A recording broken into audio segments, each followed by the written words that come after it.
What's up guys, my name's Tom, welcome back to another video, and here back to my F1 2020 My Team Career Mode episode 27, and it is round 5 in season 2. If you haven't watched the previous episode, the Dutch Grand Prix, you're seeing the highlights right now. I highly recommend to go check it out. It was a very exciting race with a very unexpected race winner, spoiler alert, and today is time for one of the jewels of the calendar, the Monaco Grand Prix. Today is time to hit the streets of the Principality, and we'll see what we can do around that. Then the last season it was kinda okay, we almost score points. We'll see if in the second season we can score our first points in the streets of the Principality. But just filling the agenda, we have plenty of time to do some activities, and we're going to buy 2 upgrades that should be ready before free practice. It's going to be one for the front wing and then another one for the weight distribution. That is going to really help us out in the corners. The car is going to be a little bit more stable, and me and Lando are going to feel a little bit more comfortable. With just 2 minor upgrades that hopefully we're going to feel the difference once we hit the track on free practice. So going through the days, and yes, we have 2 minor upgrades, one for the aerodynamic and the other for the chassis, ready for this weekend. So I'm really happy. I was a little bit afraid that one of them or even both of them were going to fail, but that is not the case, and you can see that on the chassis we are the 4th best team. So this is really impressive to see, and in the engine we are the 3rd worst team. So I think we should start to invest a little bit more in the engine and in the durability department as well, because at the moment we are the 3rd worst team. On the chassis it seems that we are pretty good, and hopefully that is going to be a plus when it comes to this weekend, because Monaco, it is a track where downforce means absolutely everything. Straight line speed is not much of a big deal, and you can see in the performance chart that we are already ahead of Renault, so getting closer and closer to that midfield pack. I'm expecting, who knows, maybe challenging the McLarens in this weekend. That would be really a success of a Grand Prix. But free practice 1, it's raining at the moment, but talking about weather, it's going to be a dry race and the dry qualifying. I'm just doing laps because you know, Monaco around rain, rain around Monaco I should say, it's always a challenge. So just having a little bit of fun. You can see there's a lot of water on the track, so we are just playing safe. Talking about our engine components, the situation is not critical, but it's close to be critical because they are pretty worn out. But I'm going to decide to take the risk and do this Grand Prix with the 1 engine components, because this is a track, like I was saying, that doesn't require that much straight line speed. The only places that straight line speed is good is on the start finish straight and in the tunnel. But in the next episode we're going to have a fresh full power unit for the Azerbaijan Grand Prix, because there's a lot of straights, and I think this is going to be our last race with our first engine components, most of them, because they are on like 70-60 odd %. Hopefully we don't have an engine failure in the middle of this Grand Prix. Is a risk that I'm taking, but I think is the best decision that I can make. But practically speaking, pace has been really good on practice 3. We did the qualifying session program, we passed, we didn't get a perfect score, and that is enough to put us at the end of the last practice session with the 5th fastest time. So I'm expecting really good things when it comes to qualifying. Qualifying is one of the most important sessions in the calendar around Monaco. Just buying, as you can see,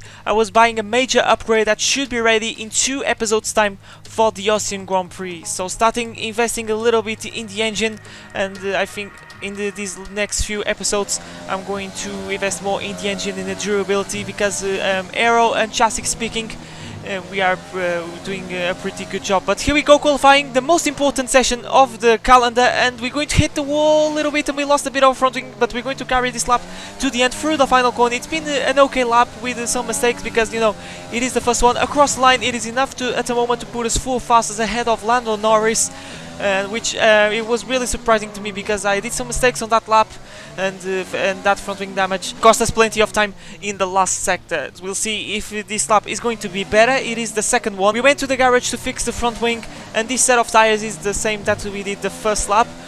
But we can improve nonetheless. We are not now we are improving thanks to that contact, and we're going to improve this lap by 0.2 of a second, dropping a little bit on the last corner across the line, and it is enough at the moment to just be P18. We didn't move any position. So here we are at the end of the lap through the first corner. Now this is with a fresh set of soft tires, and we'll see if we can going to get through the second phase of qualifying. I hope so. We are doing a great lap at the moment, 8 tenths up on our previous test, through the penultimate corner, now through the final corner, and I think this should be enough to put us into Q2. So across the line is going to be almost a second of improvement, and yes, it is P5. Wow, I was expecting a great time, but okay, that is very impressive to see. And we're trying to do another lap, but we're going to miss the braking point, and I did a Rosberg, and that is qualifying pretty much over for us, but it is enough to put us 5th fastest and into the Q2. Lando Norris in P10. Can we see the two-ton motorsport cars in the top 10 shootout? That would be really good to see. And here we go through the second phase of qualifying. Here we are in Q2, and I'm going to try to qualify on the mediums because there is a one-stop strategy speaking. And the best one, I think, it is the medium-hard strategy. From my experience in F1 games, that is the best strategy that you can have at Monaco. Our lap is being a little bit stopped by one of the Mercedes cars, but we are at the moment 5th fastest ahead of Lando that set his time on the softs.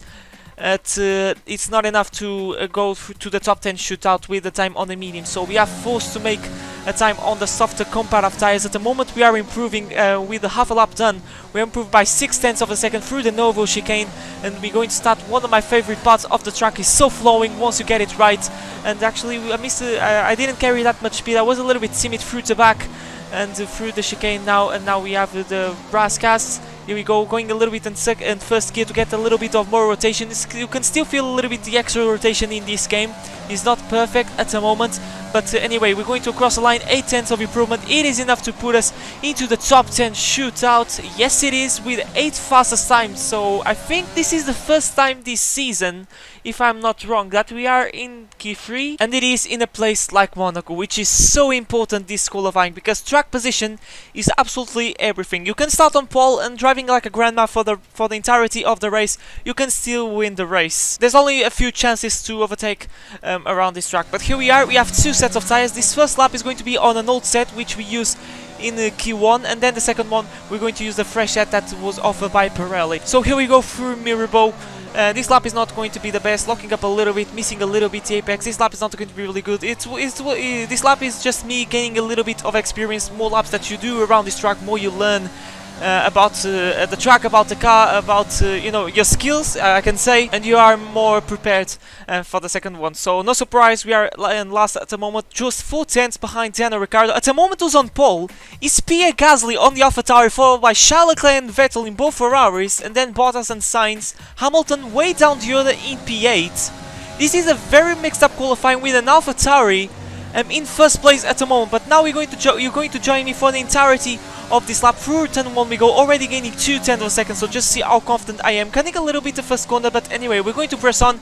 This section of the track is a little bit sketchy for me. I always find the back end pretty loose. Is a thing that I've been struggling during this weekend, is putting the power down. I'm feeling a lot of wheel spin in the traction zones, so I think there can be a little bit of a problem on the race once we have to nurse those tires. But anyway, 8 tenths of improvement as we go through 48 and now through the tunnel, and in any time soon we're going to see the light just now. And make sure to hit the 100 brake marker as we brake very hard in this downhill. Very easy to lock up through the Novo chicane. So much commitment, and you have to have a lot of commitment through here as we touch a little bit the wall, and we lost once again a bit of our front wing through to back, but we have to carry this lap till the end. We are losing a little bit of time, but still we are improving on our previous best. 6 tenths of improvement, missing a little bit the apex through Raskas, through the final corner. Open the DRS is going to be an improvement of 6 tenths, but what is going to put us at the end of Q3 is going to be 9 fastest. So I'm really impressed to see that we still managed to not be last, despite that contact through the back. And on pole position, it is Sergio Perez, the last race winner, is on pole position, followed by Gasly and both Ferraris. So the first Aston Martin pole position after their first race win in the previous episode. Perez has a really good chance to get a double. I'm really excited to see. It's going to be a heck of a race with Aston Martin and an AlphaTauri on the front row. A really bad day for the Mercedes. So I'm really excited to see what is going to happen this race. Let's go. It's time for the race. One of the jewels of the calendar, the Monaco Grand Prix. Nelson Piquet once said that driving the Circuit de Monaco was like riding a bicycle around your living room. And it's not hard to see what he means by that. There's no more prestigious a Grand Prix victory than Monaco, but also none so challenging. The prestigious Circuit de Monaco then. It's not all that dissimilar today to the layout that made its debut almost a century ago.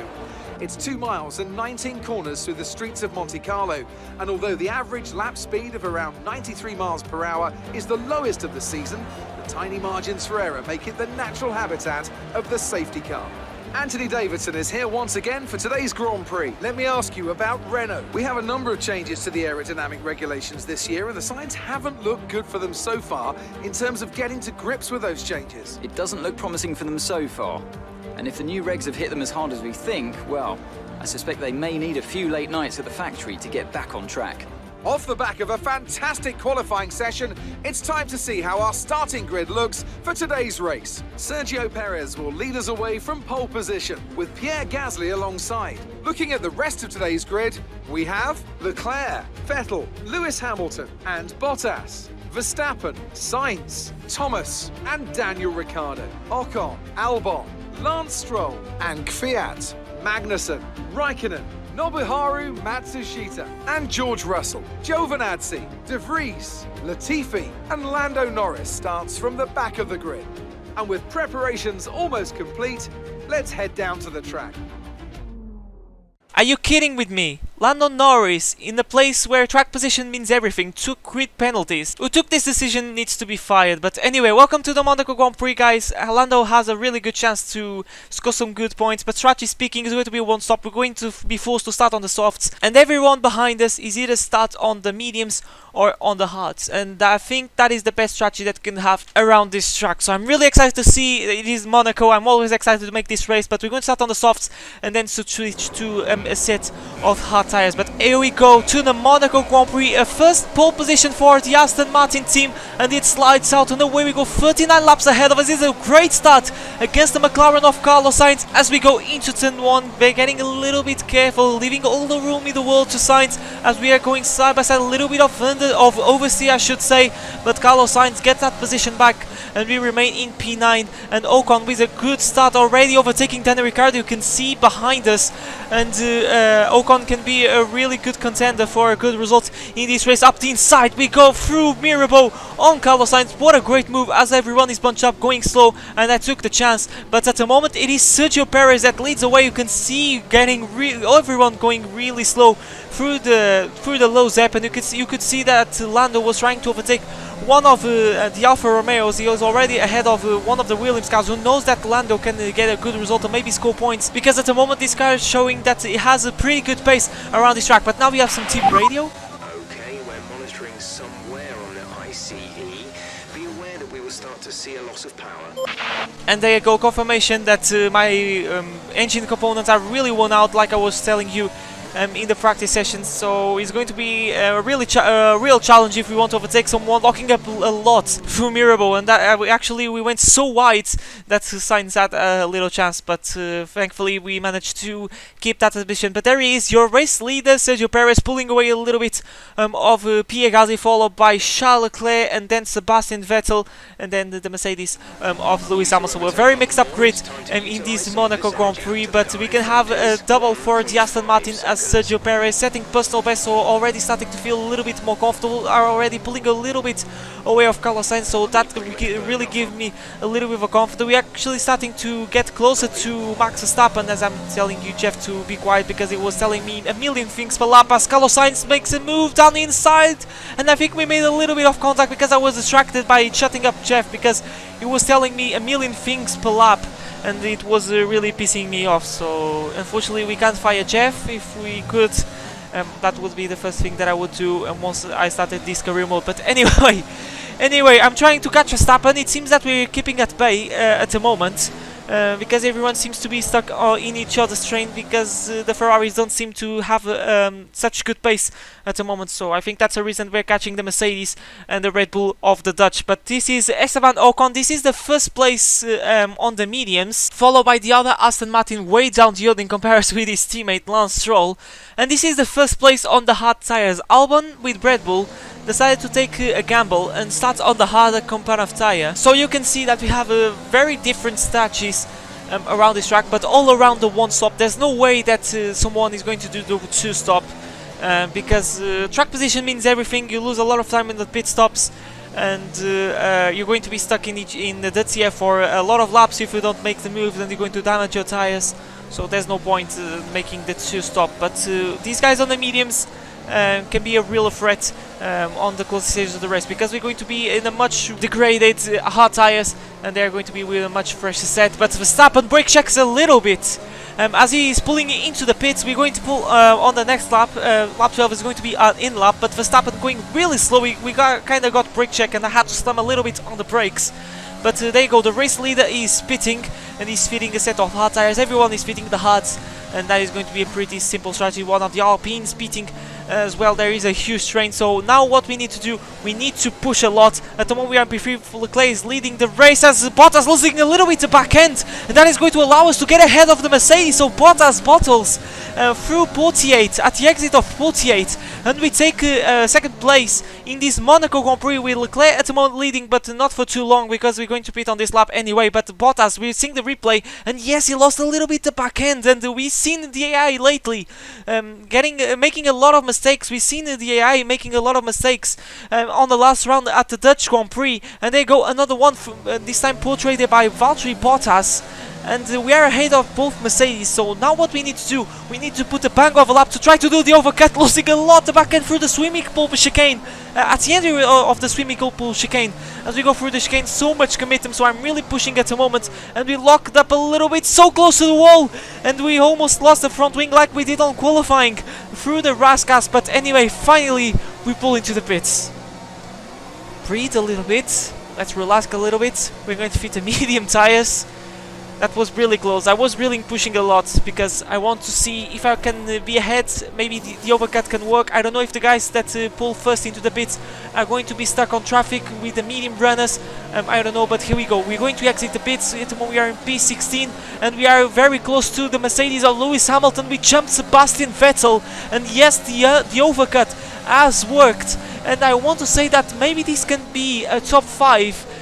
Once everyone makes their stop, and Hamilton being held up by one of the Williams cars of Nick de Vries in this case, and it seems to be really slow, and it seems that he's not overtaking anyone. He's just sitting behind those Williams cars as we've been tagged a little bit by Vettel. I think Vettel touched us, but we managed to catch the car. We're going to watch the replay. That was really scary indeed. I almost spun at Raskan. Yeah, I missed a little bit the apex, and Vettel saw a room and he tried to go for it, but there was no way that I was going to make that move. But that was really close, and he, in a way, kind of T-boned me. But we're still sitting behind Hamilton, going really slow for Raskas. We can make a move around the outside, and yes, we can. We're going to make the move around the outside for Raskas on the Mercedes. What a beautiful move on the reigning world champion. Wow, that was amazing, and that caught Hamilton napping a little bit, and I was actually getting a little bit impatient because he's not making the move on this Williams of Nick de Vries. So we're going to try to make on the swimming pool. Are we going to dare dive down inside? Yes, we're going to do it, but it's going to be really hard on the Vries.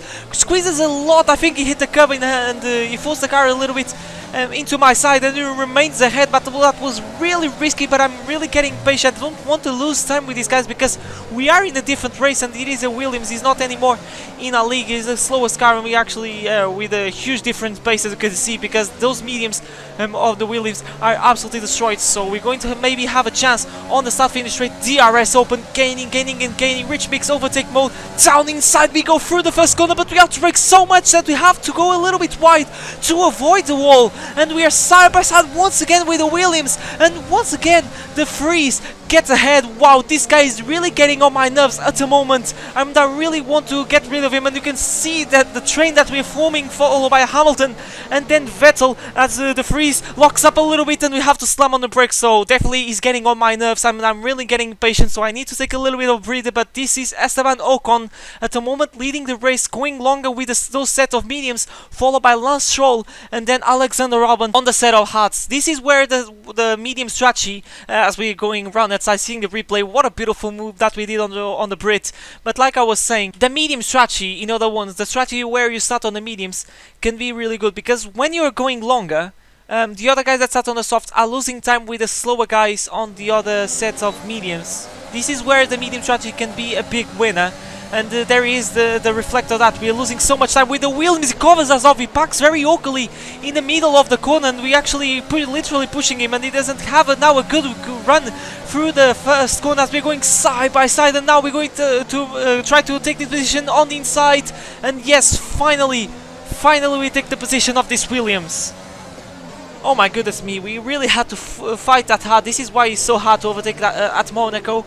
And next with him it is George Russell through the final corner, DRS open, and we'll see if this is going to be a much easy move on the hard. Are we going to try to go run outside through the first corner? It gets really good on the brakes actually, so really surprising to see Russell with a decent grip with those one medium tires. So we need to wait a few more corners, and we'll see now if we're going to make a move on the Novo chicane. Gaining and gaining through the tunnel. The Haas is pretty slippery on the straight line. We're not gaining that much, but we're going to have the guts and the grip to go on the inside through the Novo chicane. And yes, we made the move, and that's us up into P14. So it seems that we are not being shy when it comes to make the moves, because Hamilton, I think, is still stuck. No, he's actually making the move. You can see on the background on the Williams, but time speaking, I think we're losing less time because I'm being a little bit more brave in the moves. We're watching the replay now of Russell's POV, and we made a tiny bit of contact, but you know, that's normal. That chicane is really tight to make a move cleanly. But anyway, we may need to make this move. Russell now made a mistake, so definitely now struggling with the tire wear maybe, and that was a free position to Lewis Hamilton. But now we catch to the back of our teammate Lando Norris at the moment in P12. And so we're going to try to not make the life a little bit hard for him as he brake checks a little bit like Verstappen did, and he's pulling into the pits. So almost a disaster for the Tom Motorsport team, almost starting a civil war on Lando. And we're going to see the strategy that he's going to do, and he's going to fit the harder compound of tires, and he's going to the end of the race in this compound. And the same is going to be for Esteban Ocon and the other guys that are in the front at the moment in this race. And now in front of us it is Antonio Giovinazzi, which was ahead of Lando. So what I'm going to do is a little bit strategic. I'm going to maybe try to go down inside through the Novo chicane. Yes, we're going to do that. I'm going to give him a little bit more of squeeze in order to make him lose a bit of time. And with that, Lando can finally get ahead of this Alfa Romeo. So playing a little bit of a teamwork, maybe a little bit dirty, but I was going to make the move anyway because I want to be losing time with the Alfa Romeo. But anyway, this is the race leader, Sergio Perez, and he's going to lose the race leader for Esteban Ocon. Ocon leads this race, and he already made his stop. He's on a harder compound of tire, and actually it wasn't Perez, it was Stroll leaving the pits. Perez at the moment, the old race leader, is in third place with Esteban Ocon leading the race after starting outside of the top 10. Wow. Wow. I knew that the strategy on the mediums was pretty powerful, but that powerful in order to make to put someone in the lead of the race after starting outside of the top 10. Wow, that is a bang of a strategic masterstroke from McLaren and the other teams. That as we set the first lap, as Hamilton is being a little bit of threat, so I decided to push a little bit on that lap as we massively lose the back end. But Esteban Ocon is on the cusp of winning his first Formula 1 race. Shock. After the unexpected race winner in the previous race, we have another one, this time in the McLaren, and we have a double podium for Aston Martin at the moment, followed by Alexander Albon. And the two Mercedes are just scoring together 2 points. Hamilton in P9 and then Bottas outside of the top 10. So now we are catching Sebastian Vettel in these last few laps. You can see at the end of lap 37 we are catching, and Hamilton is dropping a lot of time. We are 2.5 seconds ahead of Hamilton as I'm pushing a little bit too much hard, and that triggers the yellow flags. And we are already in the DRS range of Sebastian Vettel. Hamilton is out! Hamilton is out of the race! Hamilton is out of the Monaco Grand Prix, and he's not going to score any points in this race. So it's been an absolute disaster over the Grand Prix for Mercedes, and there you go, Hamilton pulling. Oh, that is outbreak for Lewis Hamilton. He was not going to score that much points. It was going to be just a couple of them. But this is Hamilton out of the Grand Prix. What a crazy Grand Prix it has been, with the McLaren leading, followed by two Aston Martins in the last two steps of podium. And there he is, Esteban Ocon, 2 corners to go. Stroll getting really close, so maybe he's been a threat during his last stint. But there we go, after starting outside of the top 10, Esteban Ocon wins his first F1 Grand Prix at Monaco. What a way to get his first F1 win, right?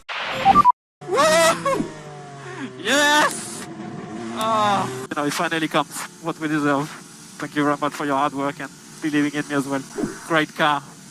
Yeah, happy to be where I am, I tell you.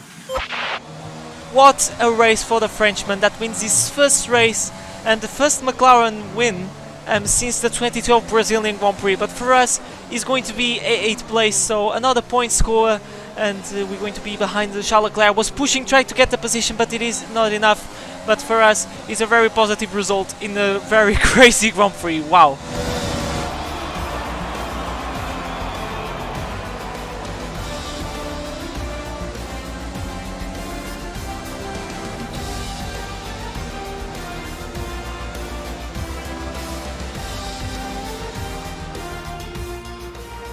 That's it then for another nail-biting Monaco Grand Prix. We were on the edge of our seats the whole time, but they've come through to take a stunning victory.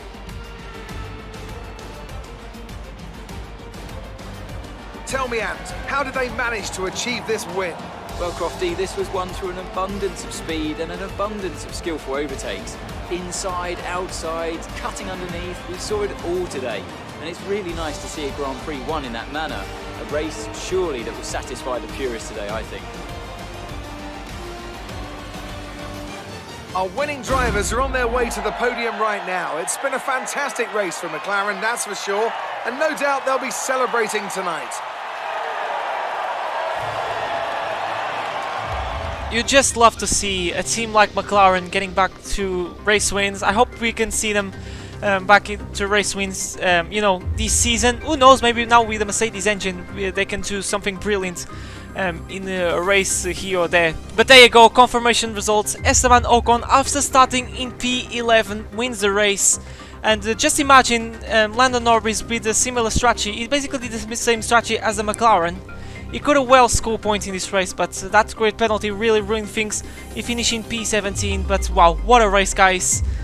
Oh man, and you can see the strategy just show you. Lando started on the medium, switch to the hards, the same strategy as Ocon, and that could have paid so much if he didn't get those great penalties. But championship standings, Bottas leads, no change at the top two because both Mercedes didn't score a single point.